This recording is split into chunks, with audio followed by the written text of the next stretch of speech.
Good morning, this is Daz on The Cat, the Tune and the Red, and joining us this morning is actor and writer Mark Farrelly. Good morning, Mark, how are you doing? Good morning, I'm very well, thank you. Welcome to the show. You're coming up to the Northeast. You're bringing a couple of shows up to the Northeast. Tonight, you're performing at the Middlesbrough Theatre, performing in your play Jarman. You're also coming up a little bit later on to Barnard Castle at the Witham to do Howard's End. You seem like a very busy man at the moment, Mark. I am. Well, I wrote two solo plays for myself back in 2012, and I imagined that they would tour for 6 to 12 months, and that would be that. But they're still going very strong as I speak, and I've added two more shows, which are the ones that I'm doing in this area. So I'm moving a bit like a one-man rep actor between 4 different pieces of work, so it keeps me extremely busy.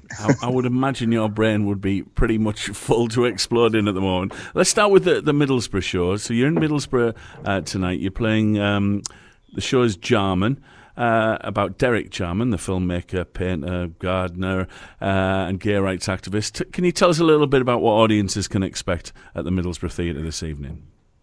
Yes, they can expect the unexpected. Derek Jarman was a wonderfully inspirational figure, and he packed so much into his 52 years on the planet. As you said, he was probably best known as a filmmaker, but he was an incredible writer. He created a very famous garden at Prospect Cottage in Dungeness, which is growing out of the shingle. It's one of the most wonderfully weird pieces of horticulture you're ever going to see. And the play is really recreating the whole sweep of his life in 80 minutes. There's a fair bit of audience interaction as well, so it has a certain spontaneity to it that keeps it fresh, and it's different every time. But I think the main thing to expect is a real close-up encounter with the spirit of this man, who was such an inspiring person and really believed in making the most of every hour of your life. And that's the big message, I think. What was it that drew you to his story, Mark? Well, I initially was not drawn to his story. He died of AIDS in 1994, and he was one of relatively few public figures in that era who was very open about his diagnosis. And I had, along with lots of people, I saw images of him towards the end of his life when he was very unwell. And I shied away from reading his diaries, which were written over the last 5 years of his life, because I thought they would be really bleak and depressing. But I did read them about 4 years ago, and I thought, well, more fool me, because I found them to be joyous and uplifting and inspiring. And it's just incredible for someone who was so fully engaged in expressing himself artistically from a very early age. In his final years, he sort of went into overdrive, really, and made every moment count, because he knew that he was living on borrowed time. So something that I really love about him is he gives you a reminder not to, as he put it, not to elaborately murder time, not wasting your life, and really making things count. Absolutely. And I mean, he also, including some of the amazing things that he did. One of the things that just stood out for me there was he did a couple of Pet Shop Boys videos as well. That seems a little bit out of the ordinary for him to do. Well, he worked across many different fields of endeavour, and he did make feature films. Probably the most famous ones are Sebastian and Caravaggio and Blue, his last film. But he had this fabulous side hustle of directing pop videos. Side hustle, I like the way you put that. Yeah, well, he saw it like that, I think. Very often he'd get paid more for doing a pop video than the budget of one of his feature films. And he directed It's a Sin for the Pet Shop Boys in 1987, which to this day I think is one of the best pop videos made in that era. But Derek also, I think, touched so many lives. He gave a lot of actors and performers their first break in his movies. I'm thinking particularly of Tilda Swinton and Sean Bean, Toya Wilcox, all these figures that he worked with. You can just chuck a rock and you'll probably hit someone who worked with Derek Jarman at some point, because he got about. Yeah.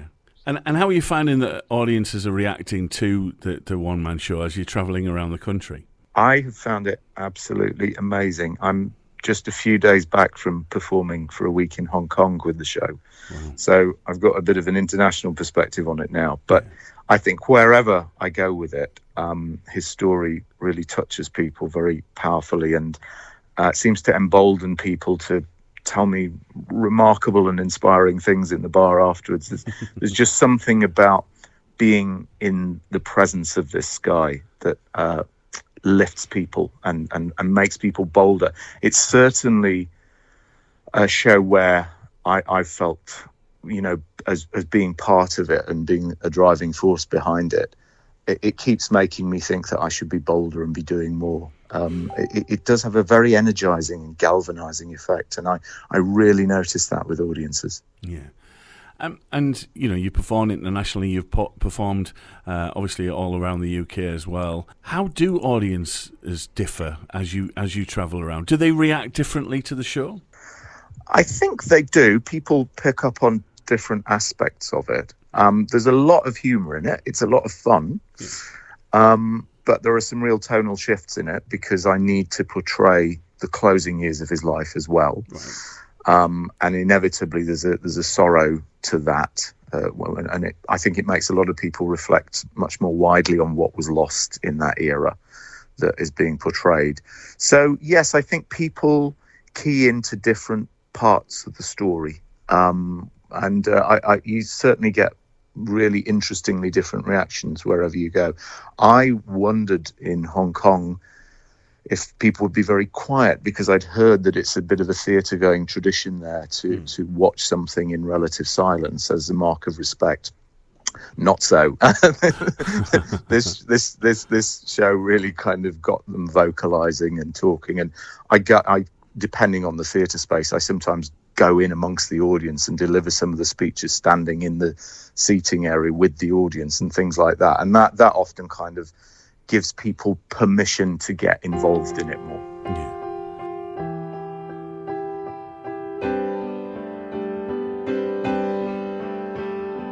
Come back to me, set Eden free. Joy will again win the whole life. Come back to me, set Eden free. Joy will again win the holy word. We're chatting with Sheffield-born actor and writer Mark Farrelly. Mark is off on tour at the moment, and he's been on tour for a little while now, performing 4 different shows. He's bringing Jarman, the story of Derek Jarman, to the Middlesbrough Theatre this evening, Friday the 9th of February. And he's also up in the Northeast in March, on the 29th of March, performing Howard's End at the Witham in Barnard Castle. Tell us a little bit about the Howard's End show, because this sounds very different to the Derek Jarman one. Yes, Howard's End is the only one of my 4 pieces that isn't a solo show. Yeah. This is a 2-hander, and a wonderful actor called Simon Cartwright plays Frankie Howard, and I play a man called Dennis Hamer, who was Frankie's partner for over 30 years, but who was kept a complete secret. Right. So it's really looking into the dynamics of what was going on away from the stage for Frankie Howard. You get to see lots of his stand-up and comedy in it, and there's plenty of interaction with the audience and ad-libbing. But it's also looking at what was going on behind the scenes. And that again is it's been a remarkable challenge, because it's very hard to find somebody who could capably play Frankie off stage as well as on. We auditioned a lot of actors who were very good at sort of doing an impersonation of Frankie, but not so strong at the deeper stuff, and vice versa. Yeah. And Simon is an actor who can straddle both. I mean, and he's been a joy to work with. So this play we've performed nearly 100 times now. In fact, a couple of nights ago we did it at the Crucible in Sheffield. Wow. And that always just gets a fantastic reaction, because people go because, like me, they sometimes want to see that figure from yesteryear and have one last encounter with him. He died very suddenly in 1992, and neither Dennis nor us, the fans, really got a proper goodbye. It was so abrupt. So it's an attempt in some ways to redress that and let you say farewell to him in more measured and present terms.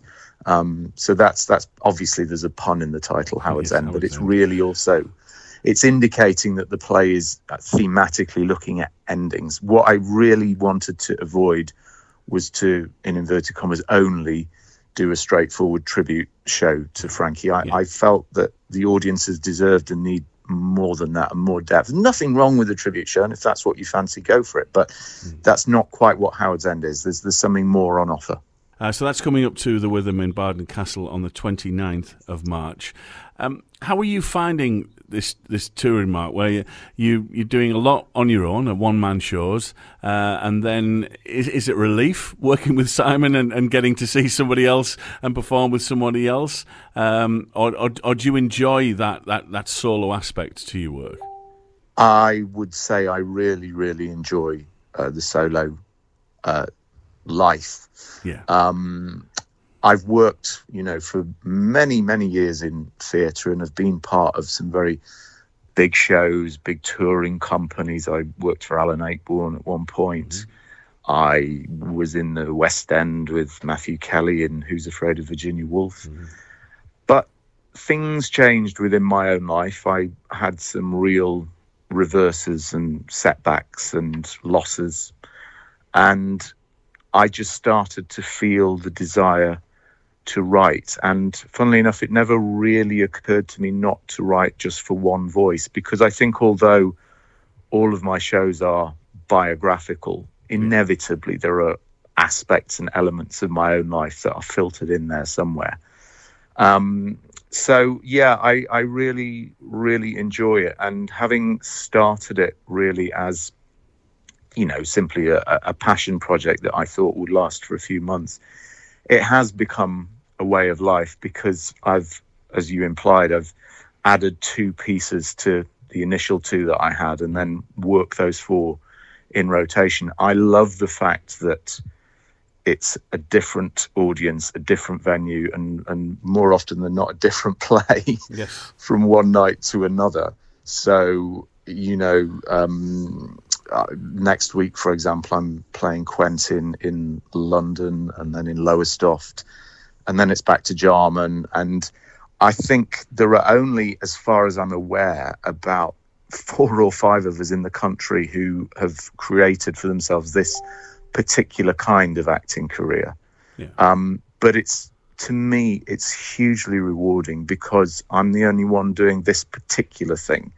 And there's a uniqueness to it that I find immensely satisfying. It sounds really exciting, Mark, the journey that you're on. Mark is appearing tonight at the Middlesbrough Theatre, playing in Jarman, and he's back up in the North East on the 29th of March for Howard's End at the Witham in Barnard Castle. What's next for you, Mark? Is there another show that you're working on, another story, another character's life that you're working with, or are you concentrating on these shows for the moment? I am immensely busy with the 4 that I've got, and a measure of that I can tell you is today is my birthday, and I'm working on my birthday. Happy birthday, Mark. Thank you. Kept that one quiet. Well, it's another working day, and to be honest, where nicer to be than on stage playing Derek Jarman. Yes. So really for the next 12 months, I don't have much headway to work on something else. I do have an idea in mind for a 5th piece, but I'm going to keep it to myself because I always do that until it's finished and I know it's a goer. But yes, there is something that is stirring in my mind that I'd like to write, but I don't think it's going to materialise in any great hurry with the schedule being what it is. Well, we're really looking forward to seeing the shows, Mark. It's Jarman at the Middlesbrough Theatre this evening, Friday the 9th of February, and it's Howard's End at the Witham in Barnard Castle on the 29th of March. Good luck with the tour, Mark, and hopefully you'll get some time off this year at some point, and please do come back and tell us, please do come back and tell us all about your next show as well. Good luck with the tour. Thank you so much. Daz in the morning. The tune, the ride, and the car.